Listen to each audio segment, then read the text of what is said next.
Dr. Carl Malice, the brilliant surgeon recruited by the wizard to help turn Carnage into his own agent of evil.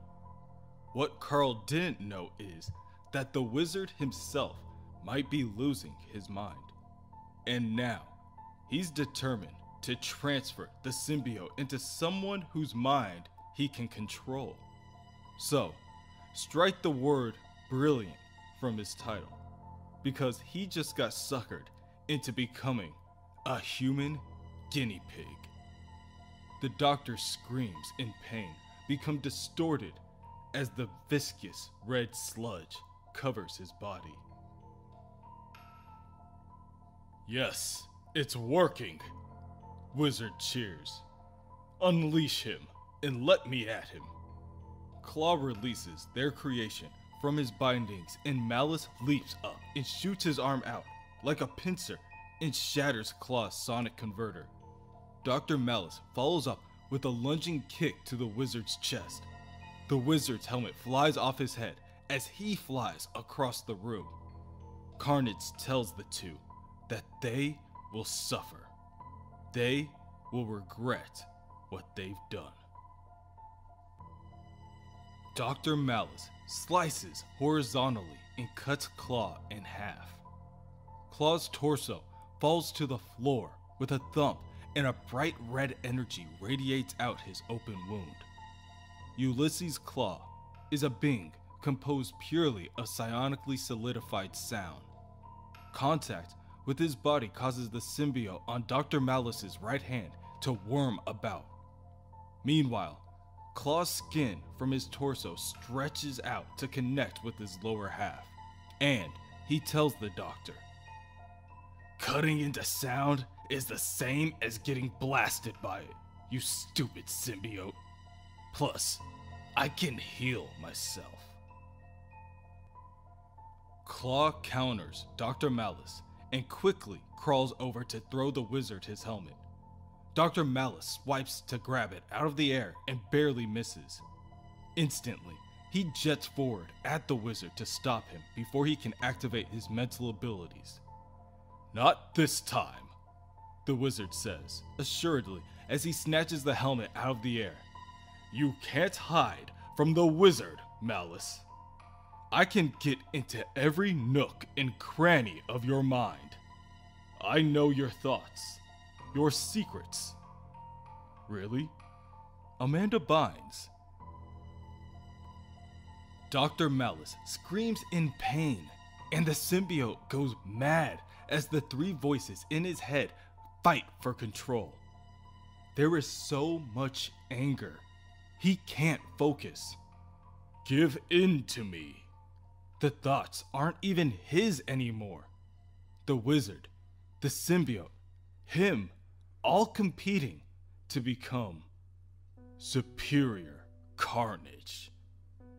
"Finally," Wizard cheers. "At last, our frightful foundation has taken shape. In what better way to introduce ourselves than to storm this town by taking City Hall? Carnage, my arsenal is at your disposal. Arm yourself with whatever weapons you feel suit your coming out party. And morph a coat on or something. I'm tired of all these buttocks and crotches on display in this town. You are my soldier and my servant, and you will act accordingly." "As you wish," Carnage obliges. After forming himself a cloak, Carnage walks over to Claw and tells him, "Don't be fooled, Claw. The wizard's control over me is tenuous at best.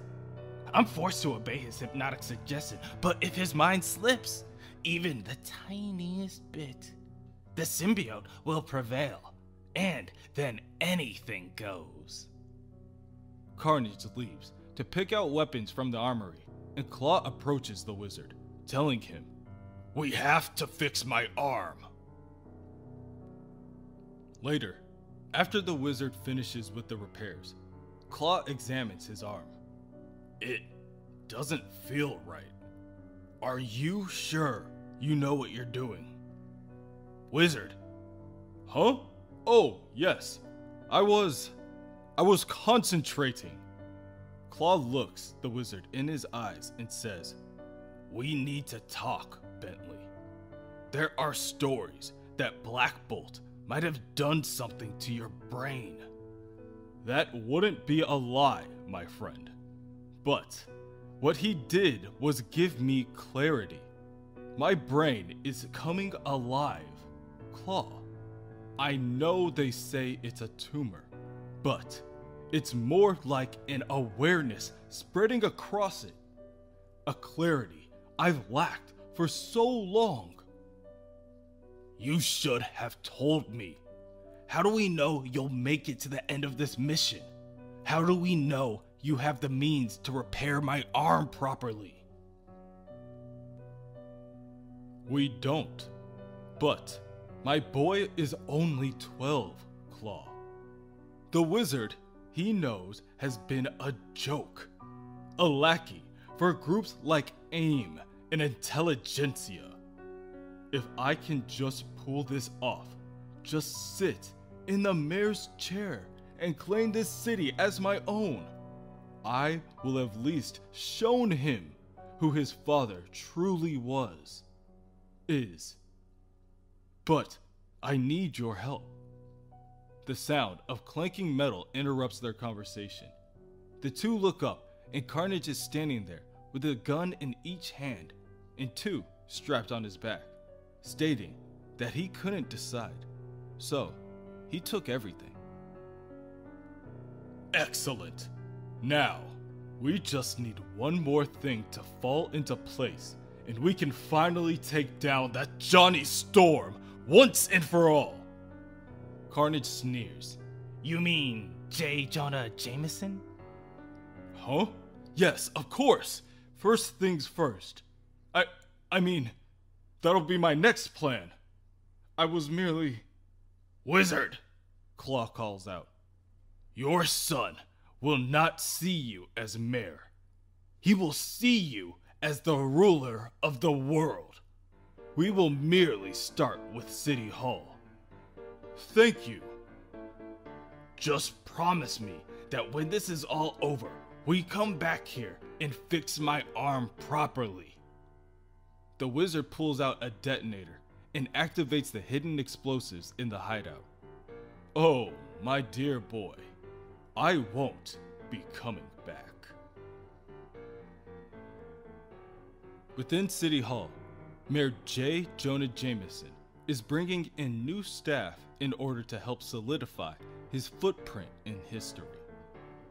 He is the mayor responsible for bringing down Alistair Smythe, after all.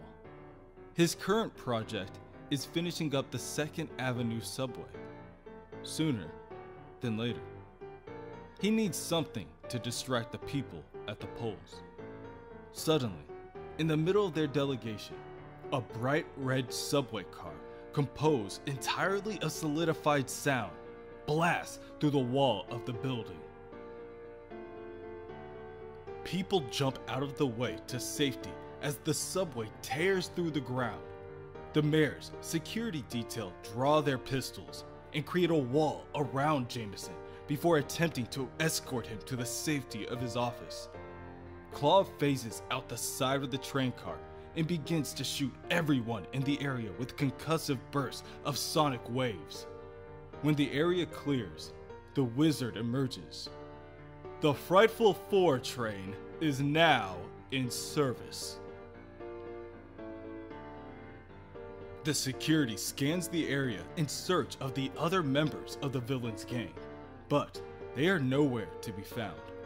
At the moment, it looks like the Frightful Four are more along the lines of a terrible two.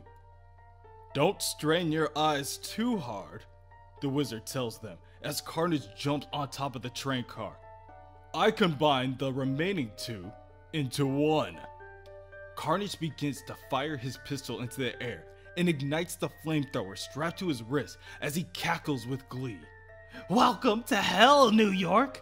Turns out, I don't mind the heat after all, as long as I'm the one pulling the trigger."